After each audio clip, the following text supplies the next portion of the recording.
ഇന്ന് ഞാൻ ഈ റീൽ എടുക്കുന്നത് എൻ്റെ ഒരു 3 കാര്യങ്ങൾ ഷെയർ ചെയ്യാൻ വേണ്ടിയാണ്. 3 മൈൽ സ്റ്റോണുകൾ, ഞാൻ ആഗ്രഹിച്ചൊരു 3 മൈൽ സ്റ്റോൺ ഞാൻ റീച്ച് ചെയ്തു. മൈൽ സ്റ്റോൺ ഞാൻ ആഗ്രഹിച്ച 3 കാര്യങ്ങൾ. ഒന്ന്, ബൈക്ക് എടുത്ത് കഴിഞ്ഞിട്ട് ഹാർലി എടുത്ത് X440 എടുത്ത് കഴിഞ്ഞിട്ട് ഒരു ലോങ് റൈഡ് പോകണമെന്ന് ഓർത്തു. എന്നിട്ട് കൊച്ചി ടു ഹൈദരാബാദ് കഴിഞ്ഞ് 150 ഒരു 1350 കിലോമീറ്റർ വൺ സൈഡ് പോയി സക്സസ്ഫുള്ളി കംപ്ലീറ്റഡ്. സെക്കൻഡ്, 505 കിലോമീറ്റർ ഞാൻ എൻ്റെ ബൈക്കിൽ ഞാനത് കവർ ചെയ്തു. And today I'm going to stop this ride. Hotel അടുത്താണ്. സോ ഇന്നത്തെ ദിവസം കംപ്ലീറ്റ് ആകാറായി. ഞാനിപ്പോൾ തിരിച്ചു പോയിക്കൊണ്ടിരിക്കുകയാണ്. Hyderabad to Kochi on the way ആണ്. ഈ ഹൈദരാബാദ് കഴിഞ്ഞിട്ട് 50 കിലോമീറ്റേഴ്സ് കഴിഞ്ഞിട്ട് പിന്നെ ചിക്കബുല്ലാപ്പൂർ വരെ നമ്മുടെ ഈ ഒരു ഹൈവേ എന്ന് പറഞ്ഞാൽ ഇറ്റ്സ് എ ബ്യൂട്ടിഫുൾ ഹൈവേ, ഒരു ബ്യൂട്ടിഫുൾ സ്ട്രെച്ച് ആണ്. Very beautiful to travel. പെട്ടെന്ന് കവർ ചെയ്യും, അതൊരു കാര്യം.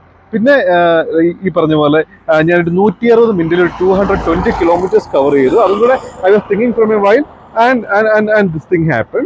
So I just thought to share you guys. ഈ 3 കാര്യങ്ങൾ I just felt I should share because I don't think these things happen again and again. അല്ലെങ്കിൽ just I thought to save as a memory. പിന്നെ നോക്കുമ്പോഴത്തേക്കും travel ചെയ്തില്ലെങ്കിൽ, so just keep it as a memory. Just thought to take a reel. Yeah. Thank you.